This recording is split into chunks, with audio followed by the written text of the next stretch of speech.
करुणा करुणालयमयि दासो दासस्तवोचितो नहि वो साम्ब सदा शिव शम्भो शङ्कर शरणं मे तव चरणयुगम्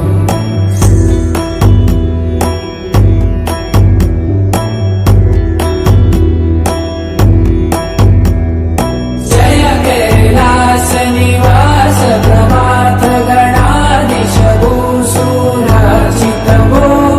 साम्ब सदा शिव शम्भो शङ्कर शरणं मे तव चरणयुगम् झुनतक झङ्किडु झुनत कीटक शब्दैर्नटसि महानट वो साम्ब सदा शिव शम्भो शङ्कर शरणं मे तव चरणयुगम्